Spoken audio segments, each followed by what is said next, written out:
Welcome to Right on the Money, the weekly talk show with interviews you can use to help you maximize your money and optimize your financial future. Before moving forward with any of the ideas discussed on the show, always consult your financial advisor, insurance professional, or tax consultant. Looking for financial help or a second opinion? We can help you in your search. And now, your host of Right on the Money, syndicated financial columnist and money-colored commentator, Steve Savant. Well, welcome everyone to another series on retirement advice from some of the top retirement specialists in the country. In this segment, we're talking to retirement specialist Tommy Abels. Tom, welcome to the show. Thank you. Tom, you really have a unique practice. You deal with federal employee benefits. Now, I've interviewed people with the VA. I've interviewed people with organized labor. Everybody seems to have their own private little retirement plan, and you guys, I have really a lot of different moving parts. Why don't you give me the mainstay of what the actual federal retirement system is like, and then tell me some of these anomalies that are in that system, because you have a little bit of a potpourri here. All right. What I do mostly is I work with postal workers, and I work with postal workers in New England area.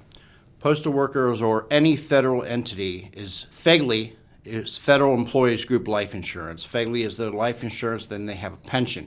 They're divided up into two groups. There's FERS and Civil Service. OPM, which stands for Office of Personnel Management, is the governing body for all federal employees, whether they're postal or VA, FBI, DEA, anybody federal. So as far as the FEGLI goes, the FEGLI is set up with the life insurance, as I said, is provided its 5-year term. It's broken up into several different ways. They have the basic insurance. The basic insurance is 1 times their salary, nearest up to the next $1,000 plus $2,000. So that's given to them. If they're in the post office, that benefit is free. If they're in any other federal entity, it's 2/3 cost to the employee. Mm-hmm. Then they have the option A. The option A is $10,000. Everybody has option A. Then they have option B. Option B is 1 to 5 times on their salary. So they get to choose 1 to 5 times, but it's very expensive. Mm-hmm. Then they have option C. Option C is for family. That covers either the spouse or the children. $5,000 for the spouse times whatever, like 5 would be $25,000. $2,500 for the children times 5. They also then have a pension. The pension on the FERS, which means hired after 1984, Civil Service hired before 1984. 1/2 on FERS, 1/2 of the pension is split and given to the spouse if the employee, like let's say, Steve, let's say you're the employee, you are the postal worker, your spouse, you're going to give her 1/2 if you die. If you're Civil Service, it's 55%, FERS 50%. In order for you to have that right, they're going to take your pension and they're going to reduce it by 10%.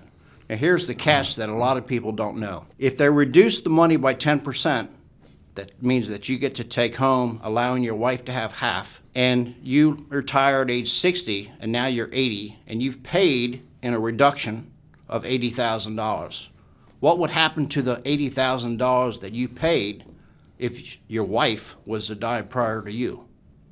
The answer is they don't know. So what happens is it goes all back to the government.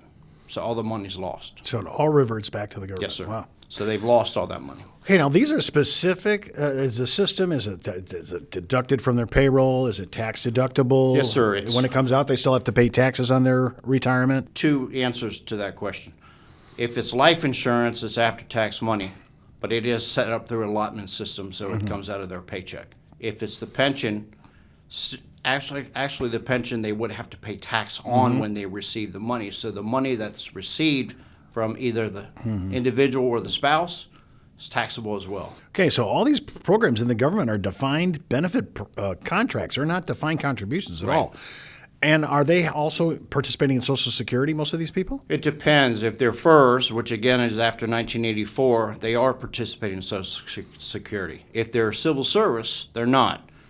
That's a big deal because in 1987, I believe is right, they tried to get the Civil Service people to convert to the FERS and told them on the TSP, which is we'll get to, but on the TSP, that's the thrift. There's a match on the FERS. There's not a match on Civil Service. So no Social Security, no match on Civil Service, Social Security, and match on federal. So depending upon what area you're in, the civil is going to be totally different than the federal. Correct.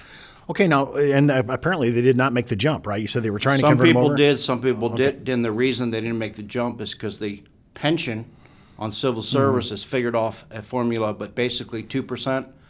The pension on FERS is figured off 1%. All right, let's go to that thrift plan because, really people are looking all the time. They see that.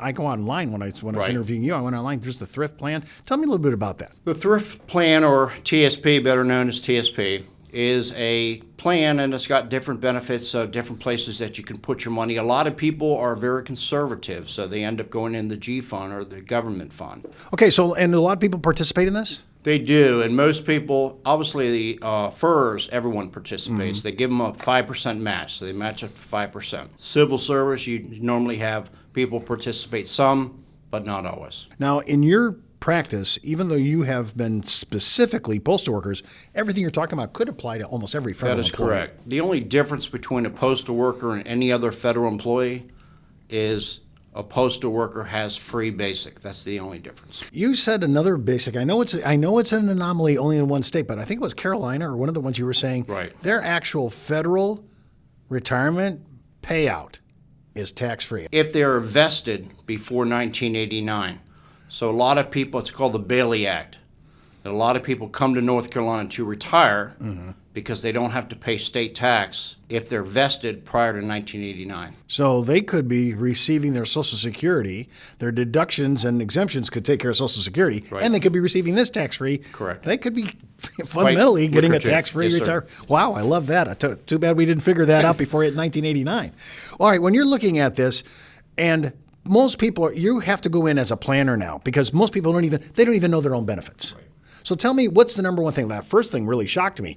If the wife or the spouse actually precedes the federal employee, Correct. nothing. This all reverts back to the government. Somehow that does not seem right. And if you actually take the cost, which is the 10% reduction, it's 10% for FERS, it's 9.64% for civil service, the reduction.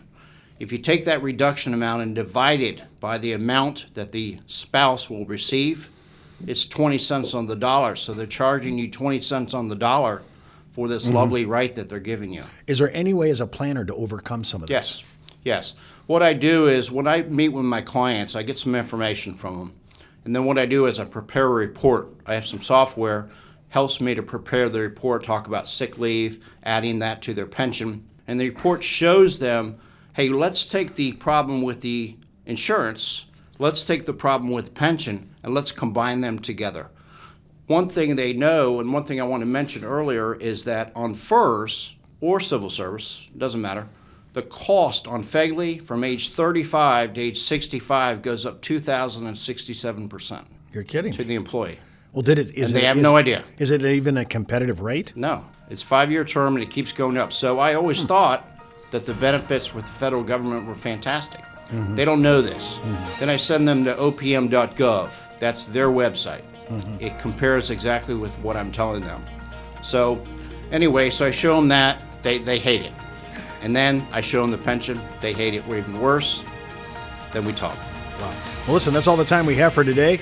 I want to thank everyone that has been watching our show. But before I go, remember what the good Reverend John Wesley once said. Make all you can, give all you can, save all you can. I'm Steve Savant. We'll see you next week right here on Right on the Money.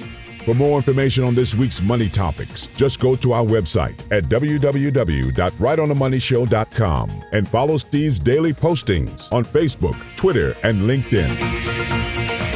When it comes to retirement, money management, small business, insurance coverage, college funding, or budgeting, we have the interviews you can use.